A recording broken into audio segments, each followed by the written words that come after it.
Assalamualaikum warahmatullahi wabarakatuh. Kami dari kelompok 4 akan mempresentasikan hasil dari diskusi kami mengenai Expenditure Program for the Poor and Cost Benefit Analysis, yang dimana kelompok kami terdiri dari Jarod Kelana NIM 55, kemudian Triutami Aprilia NIM 59, Devika Susniawati NIM 70, Salsa Sabila Rohmah NIM 74, Dewi Suparmi NIM 81, kemudian ada Siti Husnul Fatimah NIM 86, ada Rofikia NIM 92, dan Kosasi NIM 101. Topik pertama yang akan dibahas adalah Expenditure Program for the Poor. Kemudian di sini ada pengeluaran kesejahteraan. Pentingnya bentuk pemberian tercermin dalam tabel yang ada di PPT tersebut, yang mana berisi daftar atau kategori program-program pengeluaran yang diberikan pemerintah kepada masyarakatnya. Program yang berada di tabel tersebut antara lain ada medical care, kemudian cash aid, kemudian food benefit, housing benefit, education, service, job training, dan energy aid, yang mana program-program ini nantinya akan dibahas pada PPT selanjutnya. Meskipun dalam tabel tersebut terlihat telah menyediakan gambaran yang cukup memadai, akan tetapi hal ini belum menunjukkan anggaran yang lengkap untuk rakyat miskin. Mengapa?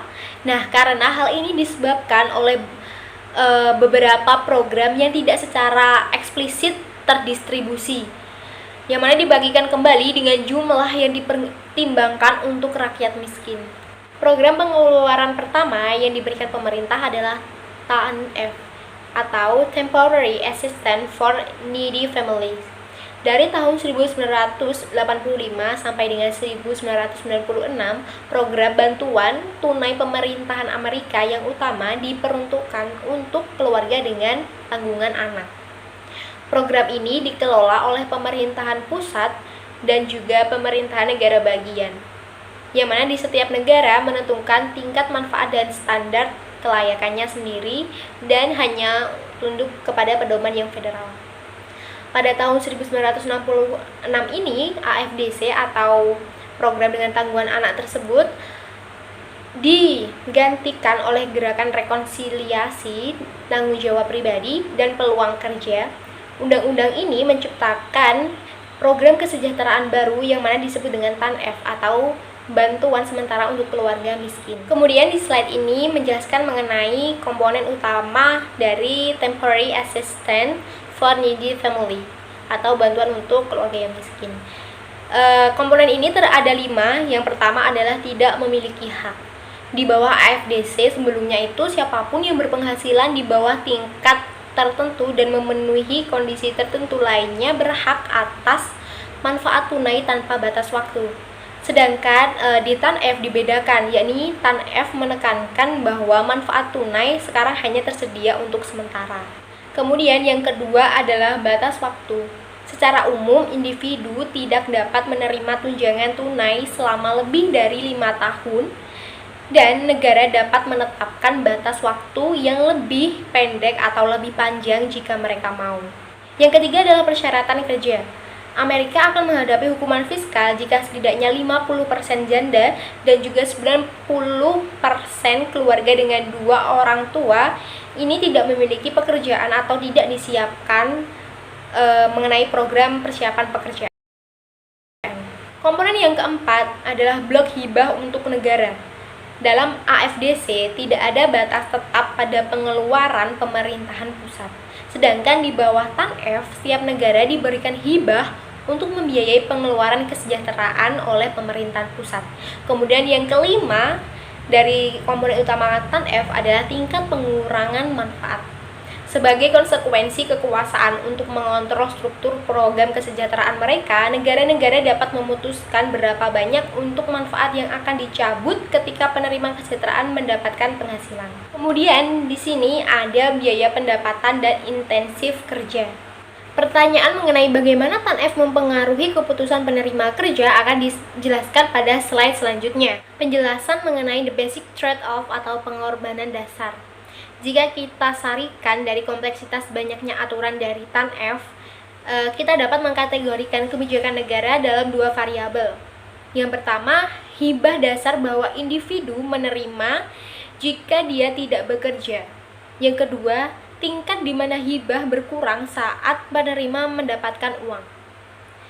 Dimisalkan jika negara memberikan $300 sebulan untuk penerima kesejahteraan, namun manfaatnya berkurang 25 sen untuk setiap dolar yang individu dapatkan.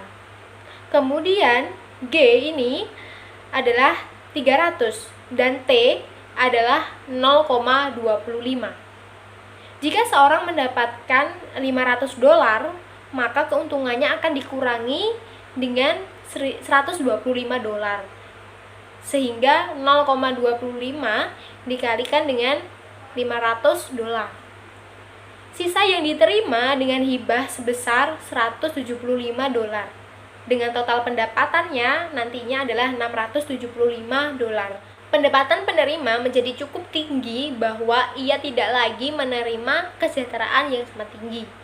Dalam contoh ini, ketika dia mendapatkan $1.200, pengurangan manfaat hanya sama pembayaran dengan kesejahteraan dasarnya. Setelah itu, T tidak lagi berlaku karena keuntungannya atau biaya pengorbanan. Pada dasarnya, penggunaan manfaat berdasarkan pajak atas penghasilan tersebut. Perhitungan manfaat yang diterima dapat dinotasikan dengan B, bahwa manfaatnya bernilai 0 atau sama dengan B sama dengan 0. Ketika B sama dengan G min TE, hal ini menunjukkan bahwa manfaatnya adalah sebesar 0 ketika E sama dengan G per T.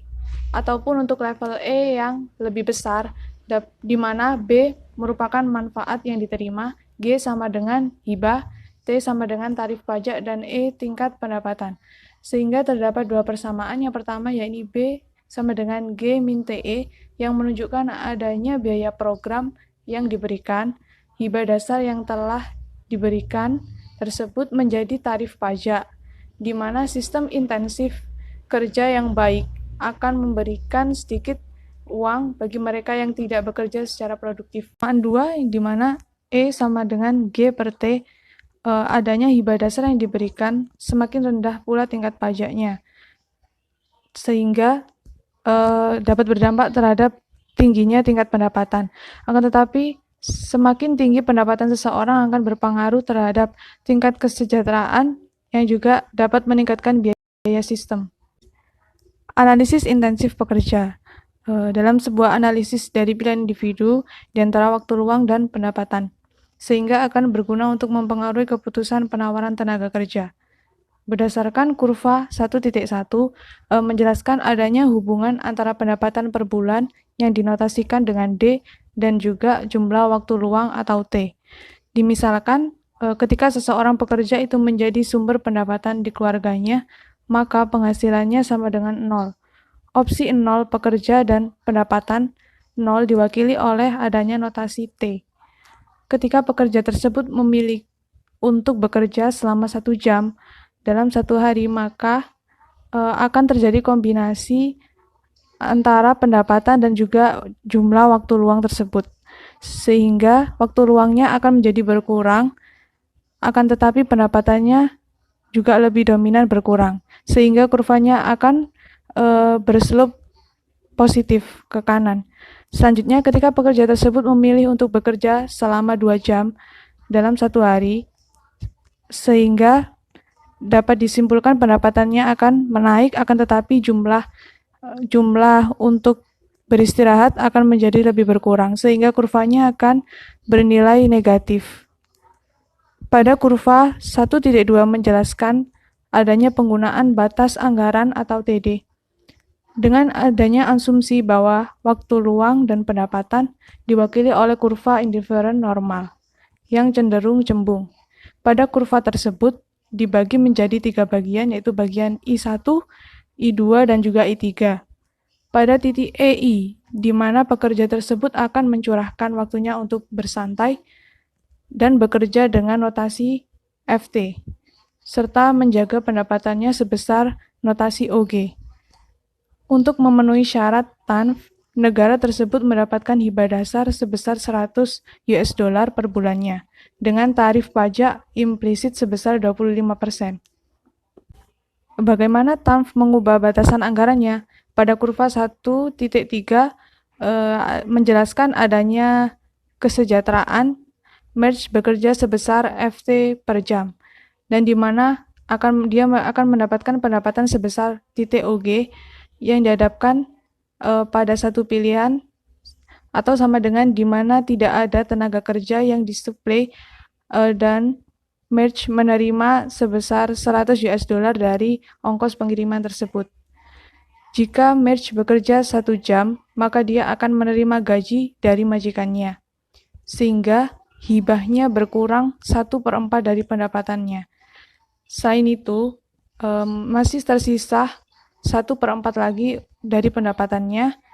Di titik lain, dari batasan anggaran adalah U. Setiap 1 jam di sebelah kiri dinotasikan dengan Q3, dan titik lain dari batasan anggaran tersebut adalah 3/4 dari pendapatannya. Sehingga upah per jam efektif sebesar 3/4 jika dia bekerja sampai titik FT dan terjadi kemungkinan tidak menerima kesejahteraan. Sehingga dapat disimpulkan, kendala anggaran terletak pada titik VSD dengan garis bengkok, sehingga segmen OS memiliki kemiringan absolut sebesar 3/4 dan segmen SD memiliki tingkat kemiringan sebesar titik W.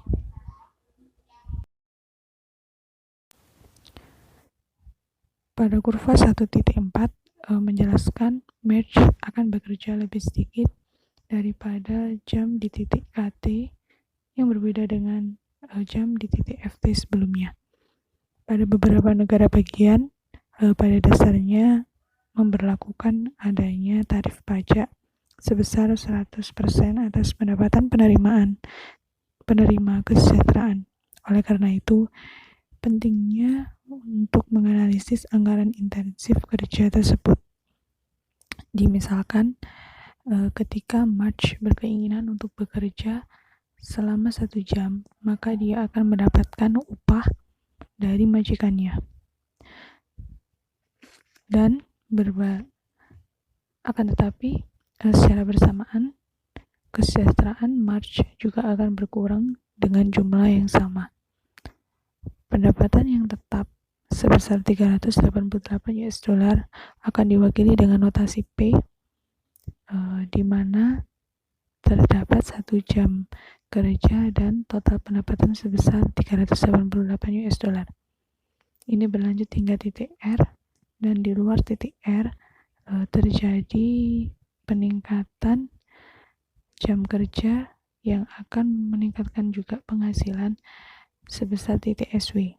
Jadi dapat disimpulkan kendala anggaran PRD pada garis akan memicu timbulnya garis bengkok. Segmen PR memiliki kemiringan 0 dan juga segmen KD ERD memiliki nilai absolut berupa W. Selain itu, pada berikutnya dari kurva ini menunjukkan satu kemungkinan yang berbeda. Dia memaksimalkan utilitas di titik P, di mana tidak ada tenaga kerja yang disediakan. Dalam kasus apapun, orang yang rasional tidak akan bekerja antara 0 dan bursa PR. Mengapa seseorang harus bekerja jika dia dapat menerima penghasilan yang sama dengan tidak bekerja? Tentu saja, sistem kesejahteraan dengan 1:100% tidak serta-merta membuat seseorang berhenti bekerja. Next, kita lihat kurva 1.7 menggambarkan pilihan waktu luang atau pendapatan Jones yang menghadapi kendala anggaran yang sama persis dengan margin pada kurva 1.5. Namun, Jones memaksimalkan utilitas di titik E2, di mana dia bekerja dengan jam MT per bulan. Efek negatif pada insentif kerja yang diwujudkan dalam gambar 13.6 adalah salah satu kritik utama AFDC.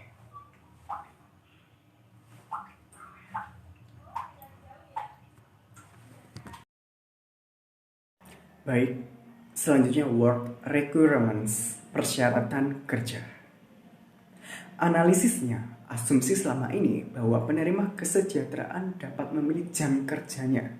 Setiap orang yang berbadan sehat menerima transfer pembayaran hanya jika mereka setuju untuk berpartisipasi dalam kegiatan yang berhubungan dengan pekerjaan dan menerima pekerjaan. Jika ditawarkan kesejahteraan kerja. Kesejahteraan kerja dapat dengan mudah diartikan dalam bentuk model kita dalam pilihan pasokan tenaga kerja.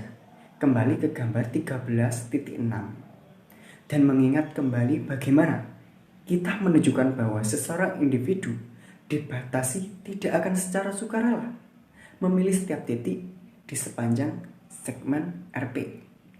Kesejahteraan tenaga kerja hanya menambahkan kendala lain dan mengatakan bahwa jika individu tidak memilih titik seperti S, di mana dia bekerja selama SP jam, maka dia tidak menerima kesejahteraan sama sekali. Berikutnya, 4. The limits. The limits adalah batas waktu. Salah satu inovasi yang paling dramatis TANF adalah pengenalan batas waktu. Secara umum, individu tidak dapat menerima tunjangan tunai selama lebih dari 5 tahun dan negara dapat menetapkan batas waktu yang lebih pendek jika mereka mau. Selanjutnya, 5. Masih the limits. The limits atau batas waktu salah satu alasan utama untuk berjalannya TANF pada tahun 1996 adalah keyakinan bahwa AFDC telah menciptakan insentif bagi wanita berpenghasilan rendah untuk melahirkan anak di luar nikah. Ide dasarnya adalah bahwa hak untuk kesejahteraan memungkinkan bagi perempuan berpenghasilan rendah untuk mendapatkannya dengan posisinya sebagai ibu tunggal. Kecenderungan ini diperkuat oleh fakta bahwa di banyak negara perempuan kehilangan tunjangan kesejahteraan ketika mereka menikah. Harapannya adalah bahwa batas waktu pada TANF akan memberikan perilaku ini. Pada saat yang sama, sejumlah negara mengembangkan program khusus untuk mencegah ibu remaja. Contoh, memaksa seseorang ibu remaja untuk hidup dengan orang tuanya untuk memenuhi persyaratan untuk hidup lebih kesejahteraan atau lebih sejahtera. Baik, berikutnya yang 6, administrasi nasional versus administrasi negara bagian. Setiap negara yang memberlakukan sistem kesejahteraan yang murah hati akan dibanjiri penduduk miskin di negara-negara lainnya. Memaksa negara lain untuk mengurangi kesejahteraan. Hal ini tentu mungkin dan memang ada beberapa bukti statistik bahwa perbedaan dalam ketentuan TANF telah memengaruhi pola migrasi perempuan berpendidikan rendah di seluruh wilayah hukum negara. Next, C. The Earned Income Tax Credit atau pajak penghasilan atau pajak penghasilan yang diperoleh. Program terbesar untuk melakukan pengiriman tunai kepada individu berpenghasilan rendah tidak dikelola melalui birokrasi kesejahteraan, melainkan melalui sistem perpajakan. Perolehan kredit, pajak pendapatan atau dalam bahasa Inggris The Earned Income Tax Credit EITC merupakan subsidi untuk keluarga yang memiliki penghasilan rendah. Hanya pekerja miskin yang memenuhi syarat untuk dapat menerima EITC. Dalam pengertian ini, hal ini benar-benar selaras dengan empasis TANF tentang menghubungkan kesejahteraan dengan pekerjaan. Sesuai dengan namanya, subsidi didapatkan dari kredit pajak yang secara sederhana merupakan pengurangan wajib pajak. Pajak penghasilan yang diperoleh, salah satu pembentukan untuk EITC adalah untuk meningkatkan insentif kerja bagi orang miskin dalam kisaran bertahap. Pemerintah federal menambahkan 40 sen untuk setiap dolar pendapatan. Akibatnya, tarif pajak marginal atas penghasilan menjadi negatif sebesar 40%. Namun fakta bahwa ketika kredit dihapuskan menciptakan tarif pajak marginal positif implisit dalam kisaran bertahap untuk setiap dolar pendapatan. Kredit turun sebesar 21,06 sen. Akibatnya, ini adalah tarif pajak marginal 21,06%. Ini lebih tinggi dari tarif pajak pendapatan biasa sebesar 10% yang berlaku untuk kelompok pendapatan terendah. Bisa dilihat dari gambar kurva di samping. Baik, yang selanjutnya yaitu mengenai Medicaid. Medicaid merupakan program pengeluaran individu yang berpenghasilan rendah. Ketika keluarga tersebut sudah mendapatkan cukup uang untuk keluar dari kesejahteraan, maka mereka akan kehilangan manfaat Medicaid. Potensi hilangnya manfaat ini dapat menyebabkan tarif pajak marginal implisit lebih dari 100%. Seperti contohnya yaitu Marge memiliki seorang anak yang berusia 3 tahun yang memenuhi syarat untuk Medicaid.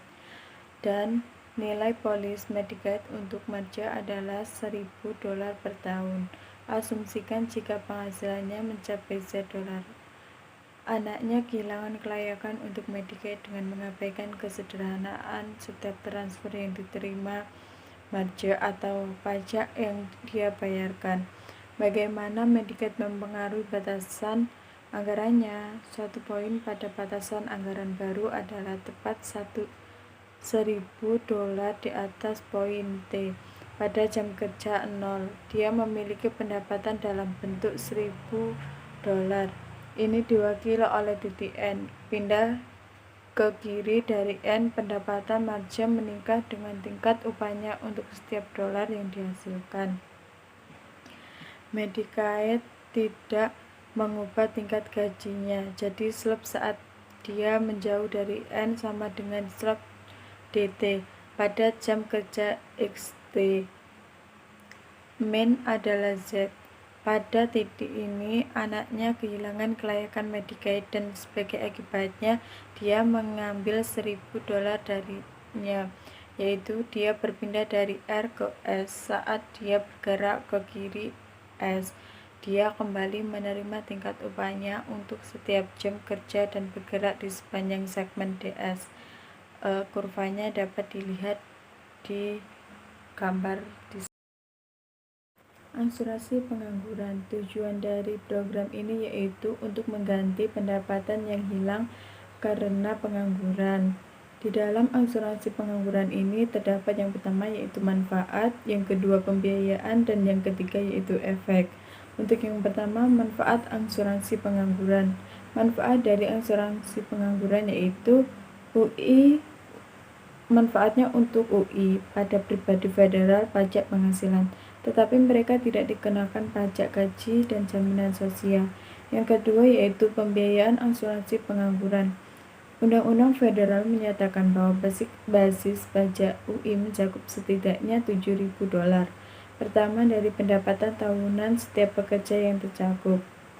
42 negara bagian saat ini memiliki basis pajak UI di atas basis federal dengan pajak mencapai $30.200 di Hawaii. Untuk yang ketiga yaitu efek pada asuransi pengangguran atau efek pada pengangguran, yaitu keberadaan UI dapat membuat pekerja lebih cenderung menerima pekerjaan di industri yang memungkinkan besar terjadi PHK di masa depan. Selain itu, UI dapat mendorong para penganggur untuk menghabiskan lebih banyak waktu untuk mencari pekerjaan daripada yang seharusnya mereka lakukan. Pengalaman yang tidak sempurna, biaya bagi pemberian kerja dalam peningkatan pajak UI lebih kecil dari manfaat UI bagi pekerja. Anggaran tambahan pengaman penghasilan. Pengaman penghasilan tambahan atau Supplemental Security Income SSI diberlakukan pada tahun 1972. Adakah sebuah program federal yang memberikan manfaat dasar bulanan dasar untuk para manula, buta, atau cacat. Penerima manfaat SSI diperbolehkan untuk mendapatkan $65 per bulan sebelum ada pengurangan pembayaran mereka. Setelah itu, manfaat dikurangi dengan 50 sen untuk setiap dolar yang diperoleh. Bantuan rumah. Hingga saat ini program terbesar adalah perumahan umum. Kupon makanan dan gizi anak. Sampel makanan adalah voucher dari pemerintah yang hanya dapat digunakan untuk pembelian makanan. Makanan hewani, alkohol, tembakau, dan makanan impor tidak diperbolehkan. Biaya langsung kupon makanan dibayarkan oleh pemerintah federal. Hampir semua orang miskin berhak menerima kupon makanan, termasuk keluarga miskin tanpa anak dan pria, wanita, lajang tanpa anak.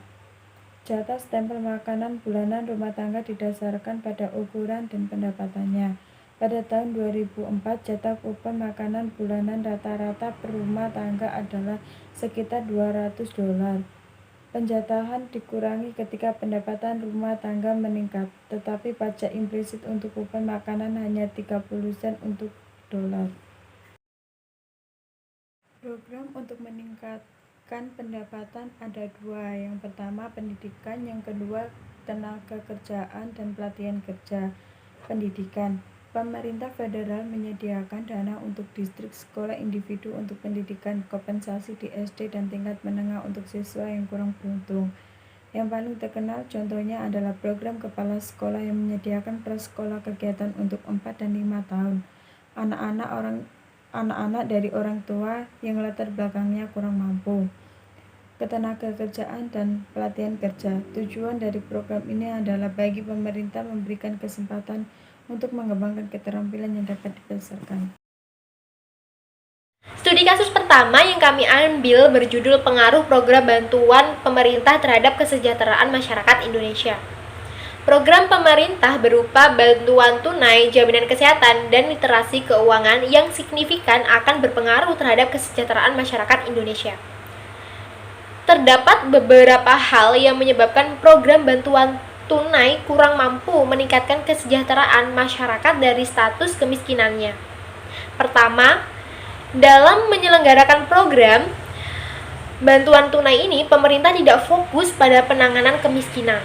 Yang kedua, pelaksanaan program bantuan tunai belum optimal sehingga kurang berdampak pada kesejahteraan penerimanya. Hal ini didukung oleh hasil penelitian Bappenas pada tahun 2009 dan juga Rospadilla dan kawan-kawan pada tahun 2013. Dengan adanya program PKH dan BLT ini kurang mampu dalam meningkatkan kesejahteraan pada masyarakat Indonesia pada tahun 2007 hingga 2014. Sehingga pada periode tahun yang sama, pemerintah mengeluarkan suatu program bantuan kesehatan untuk masyarakat miskin. Akan tetapi dengan adanya program tersebut juga masih kurang mampu untuk meningkatkan kesejahteraan masyarakat pada sisi status kemiskinan dan jangka waktu 7 tahun tersebut. Sehingga dengan adanya kondisi tersebut, maka pemerintah perlu mempertimbangkan kembali skema programnya sehingga program bantuan tunai bisa memberikan dampak pada penanganan kemiskinan dan akhirnya berdampak pula pada kesejahteraan. Selain itu, dengan adanya program literasi keuangan akan berdampak positif terhadap kesejahteraan masyarakat, serta masyarakat yang memiliki pengetahuan akan lembaga keuangan dengan penyedia peminjaman akan memiliki tingkat probabilitas sejahtera sebesar 3,07% lebih tinggi dibandingkan dengan yang tidak memiliki pengetahuan tersebut. Dengan adanya dampak positif tersebut, diharapkan pemerintahan Republik Indonesia dapat memanfaatkan dengan adanya program literasi keuangan dengan meningkatkan kesejahteraan masyarakat Indonesia. Selain itu, pemerintah juga perlu mempertahankan dan juga meningkatkan keterjangkauan program literasi keuangan agar kesejahteraan masyarakat Indonesia segera tercapai. Baik, yang selanjutnya adalah kita akan membahas tentang cost benefit analysis atau analisis biaya manfaat. Inti dari analisis ini atau analisis biaya manfaat ini adalah serangkaian prosedur sistematis untuk menilai komoditas ini yang memungkinkan analis kebijakan untuk menentukan apakah proyek pada keseimbangan dan bermanfaat. Di bagian ini kita akan membahas masalah yang muncul dalam membandingkan jumlah dolar dari periode waktu yang berbeda. Poin-poin yang dibahas adalah yang pertama, memproyeksikan dolar saat ini ke masa depan. Yang kedua, memproyeksikan dolar masa depan ke masa kini. Dan yang ketiga adalah inflasi. Baik, yang pertama adalah memproyeksikan dolar saat ini ke masa depan. Kita bisa memisalkan jika kita mengambil 100 dolar, kemudian kita menyimpannya di rekening kita yang menghasilkan bunga 5% setelah pajak, pada akhir 1 tahun kita akan memiliki jumlah rekening 105 dolar, yang mana itu didapat dari perhitungan 1 tambah bunga sebesar 5%, kemudian dikalikan dengan 100 dolar. Dan jika kita misalkan lagi kita diamkan untuk akhir tahun kedua, dan di akhir tahun kedua itu kita akan memiliki sejumlah 110,25 dolar, yang dimana itu didapat dari perhitungan 1 plus bunganya sebesar 5%, kemudian dikuadratkan dan dikalikan dengan jumlah uang atau rekening pada akhir tahun ke-1, yaitu sebesar 105 dolar.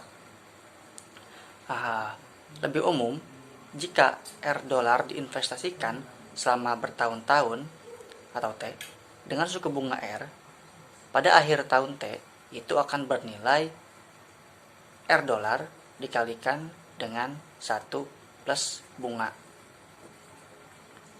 Rumus ini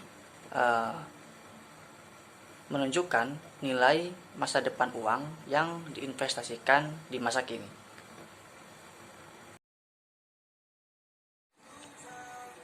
Baik, yang selanjutnya adalah memproyeksikan dolar masa depan ke masa kini.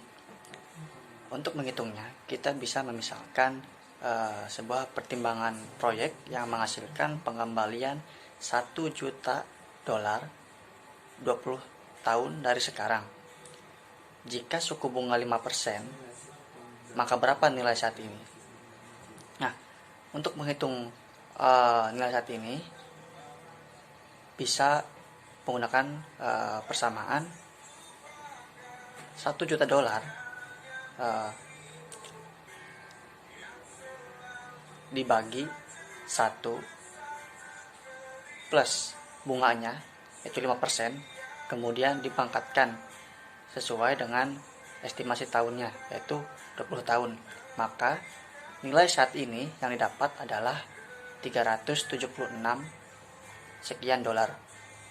Dan bagaimana jika bunganya 10%? Maka kita hanya tinggal mengganti dengan 10%,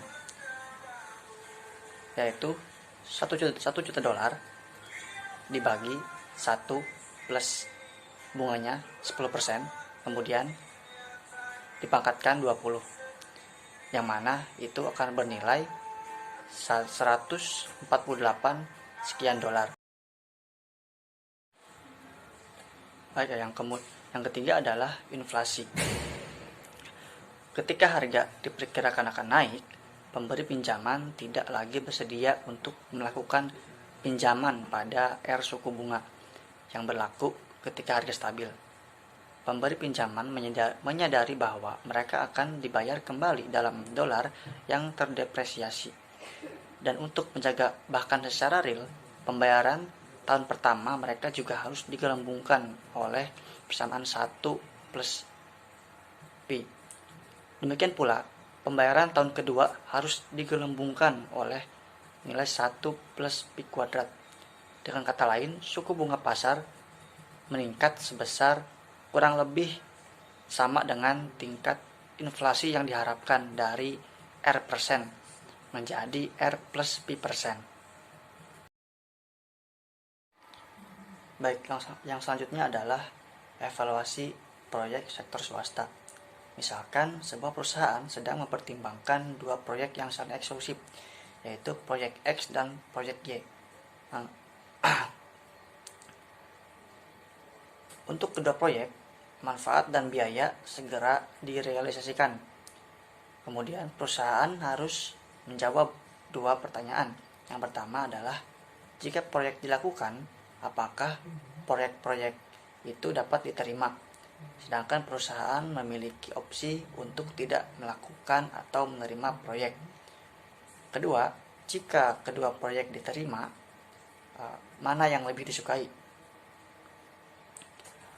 Sejatinya, sebuah proyek dapat diterima hanya jika pengembalian bersihnya positif, yaitu jika manfaatnya melebihi biaya. Jika kedua proyek dapat diterima, perusahaan hanya dapat mengadopsi salah satunya, itu harus memilih proyek dengan pengembalian bersih yang lebih tinggi. Baik, yang selanjutnya adalah tingkat pengembalian internal. Kami dapat merasionalisasi prosedur ini sebagai berikut.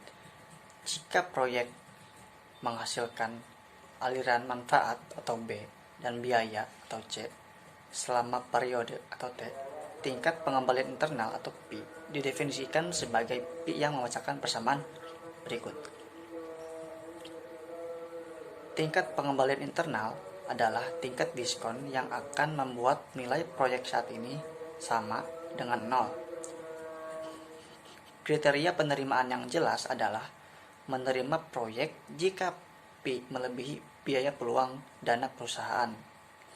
Misalnya, jika proyek menghasilkan 4%, sementara perusahaan dapat memperoleh 3% pada investasi lain, maka proyek harus dilakukan.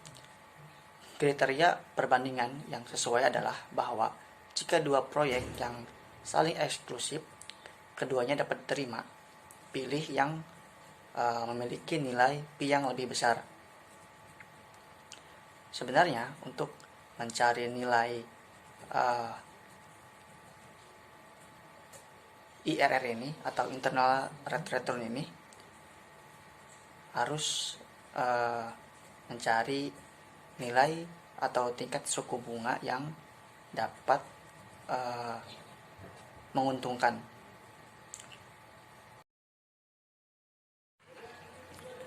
Baik, yang selanjutnya adalah rasio biaya manfaat.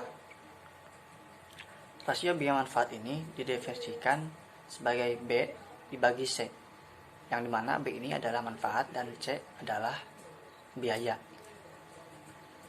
Penerimaan mengharuskan rasio biaya manfaat proyek melebihi 1. Namun, sebagai dasar untuk membandingkan proyek yang dapat diterima, rasio biaya manfaat hampir tidak berguna. Contohnya, pertimbangkan keadaan yang sedang mempelajari dua bentuk atau dua metode untuk membuang limbah. Yang pertama atau metode 1 adalah tempat pembuangan limbah beracun dengan manfaat $250 juta dan biayanya sebesar $100 juta. Maka rasio biaya manfaatnya adalah 2,5. Sedangkan pada metode 2 melibatkan pengiriman limbah tersebut dalam roket yang dikirim ke planet Saturnus yang memiliki manfaat $200 juta dan biaya $100 juta. Maka rasio biaya manfaatnya adalah 2. Para pemimpin negara pasti memilih metode 1 karena pada metode 1 memiliki rasio biaya manfaat yang lebih besar. Tetapi mereka mengabaikan perhitungan terhadap efek yang terjadi. Misalnya yaitu kerusakan tanaman. Misalkan kerusakan tanaman itu memakan biaya $40 juta dolar. Dan yang mana itu akan merubah nilai dari rasio biaya manfaat dari metode 1 yang ternyata jika kita asumsikan 40 juta ini sebagai biaya, maka rasio biaya manfaat pada metode 1 lebih kecil dari metode 2. Harga diskon untuk proyek pemerintah. Tarif berdasarkan pengembalian di sektor swasta. Misalkan 1.000 dari investasi dalam perekonomian menghasilkan tingkat tahunan pengembalian dari 16%. Jika pemerintah mengekstrak 1.000 dari sektor swasta untuk proyek dan 1.000 sepenuhnya dengan mengorbankan sektor investasi swasta, masyarakat akan kehilangan 160 yang telah dihasilkan oleh sektor proyek swasta. Dengan demikian, opportunity biaya dari pemerintah proyek adalah 16%. Tingkat pengembalian di sektor swasta karena mengukur biaya kesempatan 16% adalah diskon tingkat sesuai. Diskon pemerintah dalam praktiknya. Historis, federal pemerintah telah menggunakan berbagai diskon tarif, tergantung pada lembaga dan jenis proyek. Menurut terbaru aturan yang dikeluarkan oleh AS Kantor Manajemen dan Anggaran atau EMB, federal badan-badan sekarang diperlukan untuk saluran dua yang terpisah analisis ketika evaluasi proyek mereka. Satu menggunakan diskon tingkat real 7% dan lain menggunakan real diskon tingkat dari 3%. Menilai manfaat dan biaya publik. 1. Pasar harga. Harga secara yang baik bersamaan mencerminkan marginal sosial biaya produksi dan marginal nilainya kepada konsumen. Ia akan muncul bahwa jika pemerintah menggunakan input atau menghasilkan output yang diperdagangkan di pasar, maka pasar harga harus digunakan untuk penilaian. Masalahnya adalah bahwa nyata dunia pasar memiliki banyak ketidaksempurnaan seperti monopoli, eksternalitas, dan sebagainya. Yang kedua, harga bayangan. Harga pasar yang disesuaikan harga barang yang diperdagangkan di pasar yang tidak sempurna, umumnya tidak mencerminkan biaya sosial marginalnya. Harga bayangan komoditas semacam itu adalah sosial yang mendasarinya. Biaya permainan keuntungan analisis pemerintah. Jika pemerintah membangun jalan, manfaat utamanya adalah pengangguran biaya transportasi bagi perorangan maupun perusahaan. Namun, pada saat yang sama, keuntungan dari restoran, motel, dan pompa bensin lokal meningkat. Hal ini mengarah pada peningkatan keuntungan di industri makanan lokal, tempat tidur, dan produksi gasolin. Meskipun efek sekunder ditambahkan ke sisi manfaat, pada akhirnya nilai sekarang yang positif dapat diperoleh untuk hampir semua proyek. Singkatnya, masalah dengan permainan reaksi berantai adalah bahwa hal itu dianggap sebagai perubahan manfaat yang hanya sekedar transfer. Kenaikan harga bensin misalnya mengalihkan pendapatan dari konsumen bensin ke produsen bensin, tetapi tidak mewakili keuntungan bersih proyek. Nah, selanjutnya yaitu pertimbangan distribusi. Di sektor swasta biasanya tidak ada pertimbangan antara siapa yang menerima manfaat atau keuntungan dan siapa yang menanggung biaya proyek, terlepas dari siapa yang terlibat di dalamnya. Nah, karena tujuan pemerintah sendiri adalah untuk memaksimalkan kesejahteraan sosial, implikasi distribusi dari suatu proyek perlu diperhitungkan.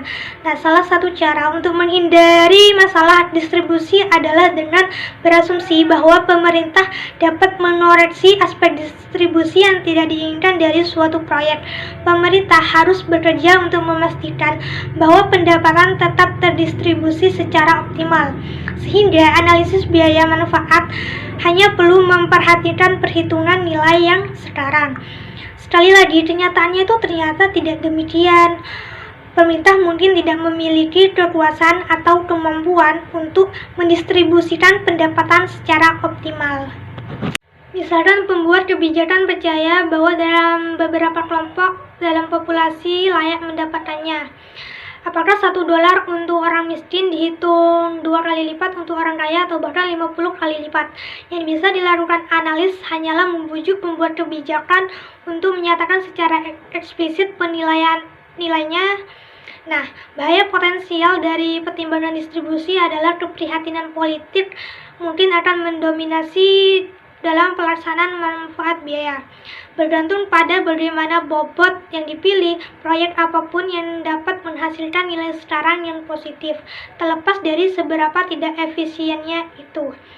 Analis perlu memperkirakan tidak hanya biaya dan biaya, tapi juga bagaimana mereka didistribusikan ke seluruh populasi.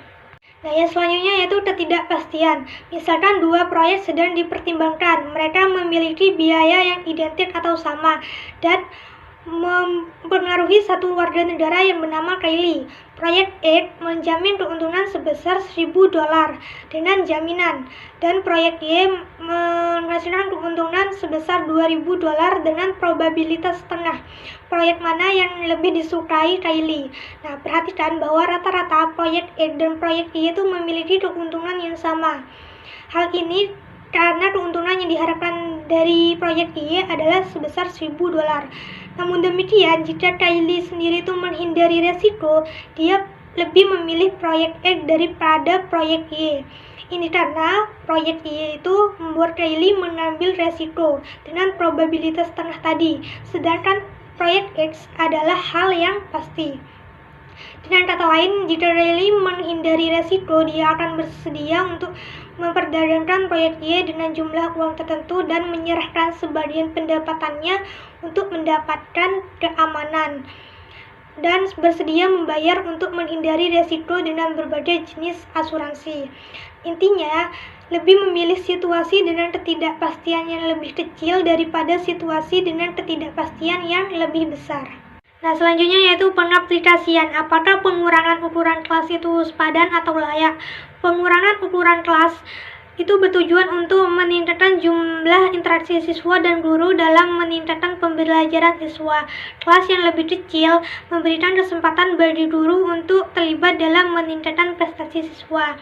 Nah, namun ini tidak memberitahu kita apakah menerapkan pengurangan ukuran kelas ini menjadi kebijakan yang masuk akal. Lagi pula kita tahu, membuat kelas menjadi lebih kecil itu akan lebih mahal, dengan lebih banyak guru yang dipekerjakan, kemudian ruang kelas tambahan yang dibangun, dan lain sebagainya. Apakah manfaat menimbang biayanya? Tasman itu berasumsi bahwa pengurangan dalam ukuran kelas itu akan membutuhkan lebih banyak dari semua input seperti peralatan, ruang kelas, dan membutuhkan porsi biaya yang lebih besar dari tahun ke tahun. Nah, dia berasumsi bahwa individu yang keluar dari pendidikannya akan segera bekerja dan mempunyai penghasilan, yang dimana penghasilan biasanya itu meningkat dari waktu ke waktu, alih-alih tetap konstan. Nah, pada slide ini saya akan menjelaskan apakah analisis biaya manfaat itu digunakan dan tidak digunakan oleh pemerintah. Nah, analisis biaya manfaat itu sendiri membantu memastikan pengambilan keputusan yang konsisten, yang berfokus pada masalah yang tepat. Lalu, apakah metode ini diterapkan oleh pemerintah? Nah, pemerintahan federal sendiri telah memerintahkan agar berbagai jenis proyek menjadi sasaran analisis biaya manfaat sejak tahun 1930-an. Nah, Presiden Reagan, Bush, dan Clinton masing-masing mengeluarkan perintah eksekutif yang membutuhkan analisis biaya manfaat untuk semua peraturan utama.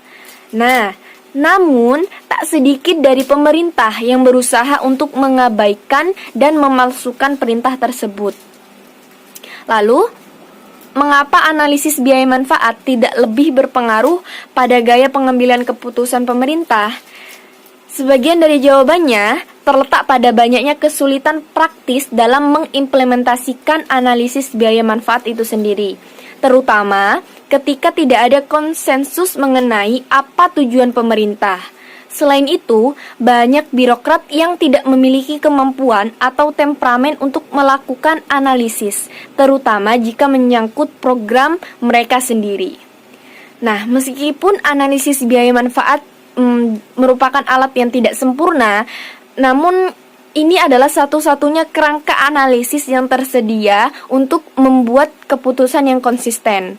Melarang analisis biaya manfaat sama saja dengan melarang pengambilan keputusan yang masuk akal. Dalam hal ini, pemerintah harusnya mempunyai pandangan yang luas dalam mengambil keputusan dengan menggunakan analisis biaya manfaat ini. Cara ini dinilai lebih tepat dan rasional untuk mengukur sejauh apa manfaat dan biaya yang akan digunakan dalam sebuah keputusan. Nah, untuk slide yang selanjutnya yaitu studi kasus. Di sini, kelompok kami mengambil analisis biaya manfaat dari proyek MRT yang sudah ditetapkan sejak tahun 2012. MRT sendiri merupakan salah satu solusi untuk memecahkan kepadatan arus transportasi di Jakarta. Dan MRT dinilai akan dapat menghindari stagnasi kendaraan di jalan raya akibat pertumbuhan kendaraan pribadi yang meningkat tajam. Sementara, transportasi umum belum memadai. Angkutan dalam kota pun di Jakarta itu masih belum memadai. Nah, MRT juga memberikan kontribusi dalam meningkatkan kapasitas transportasi, khususnya transportasi publik. Nah, diharapkan kapasitas angkut dari MRT sendiri dari Lebak Bulus ke Bundaran HI mampu mengangkut 412.000 penumpang dalam per hari.